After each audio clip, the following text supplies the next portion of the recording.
Chapter 1 Inception Section 1 Divines or high-level beings create humans in their image. Divines and aliens. As a matter of fact, before the divine being started exploring the earth as a center of the cosmos Fa-rectification, the most intelligent creature on the planets in this position are aliens.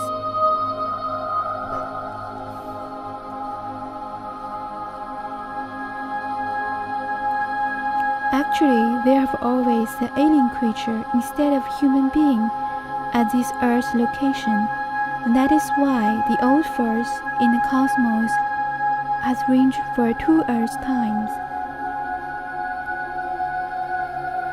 so as to make sure that there won't be problems at the time for the renewal.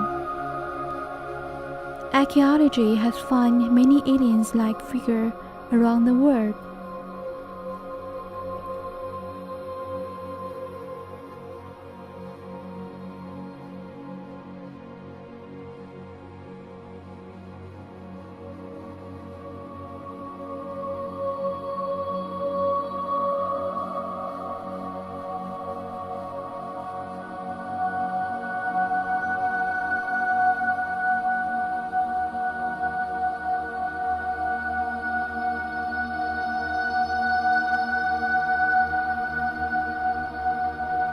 All over the world, we have statues and sculptures and paintings and depictions of these extraterrestrial beings. Even in the United States, at Sago Canyon, Utah, we have petroglyphs of very weird-looking creatures that have antennae on their heads, helmets, and halfway around the world, in Kimberley, Australia, for example, we have the exact same depictions of these helmeted beings with a halo around their head. Each time a previous Earth was explored by mega disaster, new Earth was reformed from that left in previous Earth. Some of the Earths could be as large as 100 square kilometers. That is why there are relics of previous creatures' civilization left from previous Earth and other planets.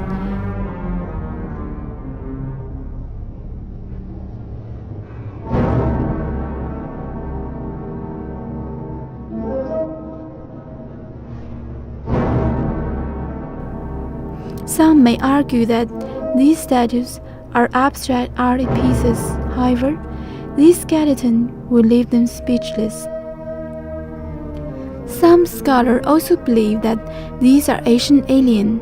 However, they go so far as to regard alien being as the ancestor of humankind or as gods. As a matter of fact, aliens are the original inhabitants on Earth. In the past, after every time high-level beings create this creature, they were allowed to develop their own civilization. These are a part of the origin of a prehistoric civilization on Earth.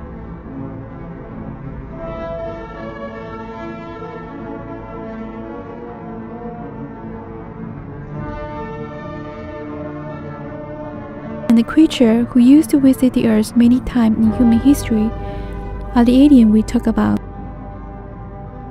including the ape-man defeated in a battle with the human beings according to the Ramayana epic. Some look like human, however, they are neither humans or gods, just the offspring of the ancient residents on Earth. Some gods or divine beings could determine the fate of particular lives and society according to their deeds and karma based on cosmic law. Some could control the alteration of cosmos body as well. Skillful alien beings are not comparable to gods or divines. When a human being related one's origin with aliens, it is a joke for a high-level beings or divines cultivator. Earth centers human beings' creation experience.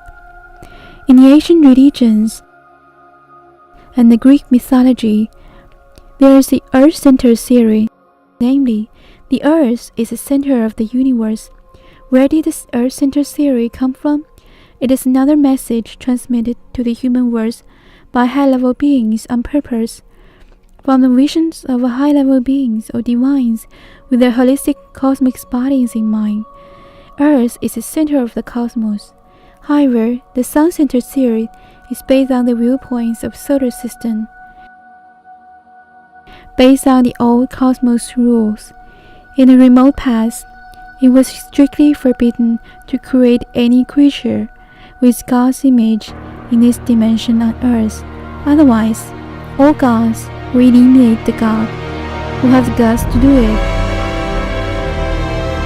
However, for the sake of cosmic renewal and Fa-rectification, cosmic divine beings reached a consensus that human beings could be created in God's image. This is because all put their only hope to use this particular dimensions of Earth as the center of the cosmos renewal and Fa-rectification. Different races of skin color and facial feature were thus created by their gods and divine beings respectively, so that we have yellow, white, black, and other color skinned people across the globe. Almost all human races have their own legends that gods create human beings in their image. In the Western world, there is a legend that the Yeshua created human being on the earth in his image. Likewise, in Eastern mythology, Renewal is said to be the creator of human beings. Some might argue that the skeleton and art pieces that share features of both human beings and anthropoids, or half human, half animal, were discovered across the globe. As a matter of fact, God didn't create humankind only once. This is why in the relics, archaeology detects half human, half divine beasts. Giants, dwarfs, and anthropoids. They are the experimental or in-progress products of divines or gods before they created the perfect human being as we have today. There was a period in the earth in which giants, dwarfs, and medium-sized people coexist.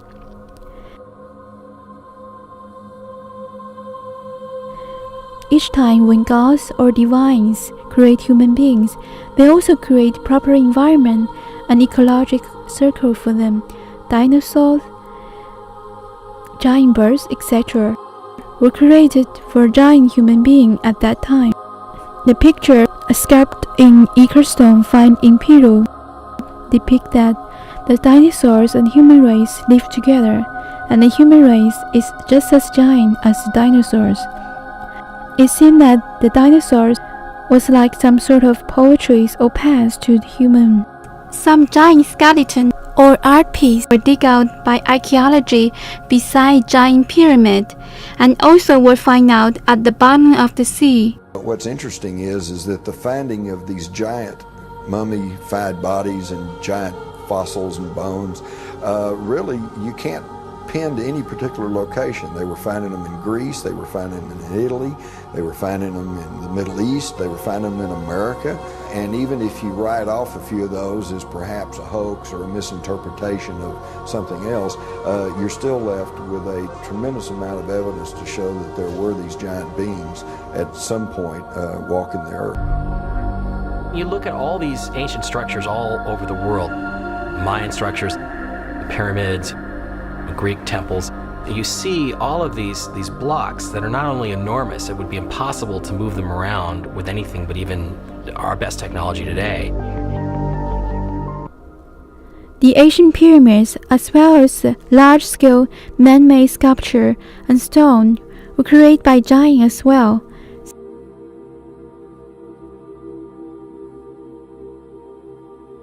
There's good evidence that the ancient Egyptians knew and used scaffolding in their engineering work, as in this tomb painting from the 18th dynasty. One man is using an abrasive to polish the surface of the stone, and this man is working with a chisel to carefully detail the eye.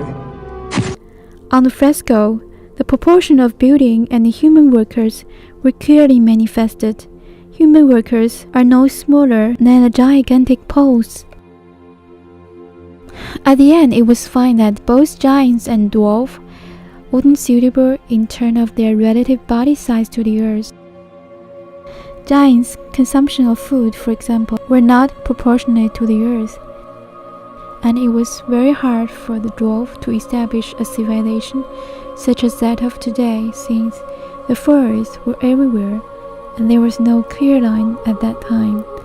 As a result, both giants and dwarves were wiped out or vanished from the site of modern human society, except for a few lingering around in human history from time to time. There's something I want to say. On the earth, the human being is the soul of all beings. You may have mercy and care for animals. However, all the creatures and living environments on earth are created for human beings. As we know, human beings were created by God for a particular purpose, since they are the only beings on the earth that are capable of cultivation of obtaining cosmos fire.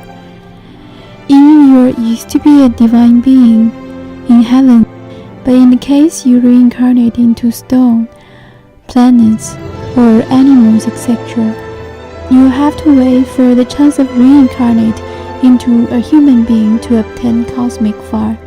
That's why it is very lucky for one to reincarnate as a human being in the epochs of cosmos renewal and Fa-rectification.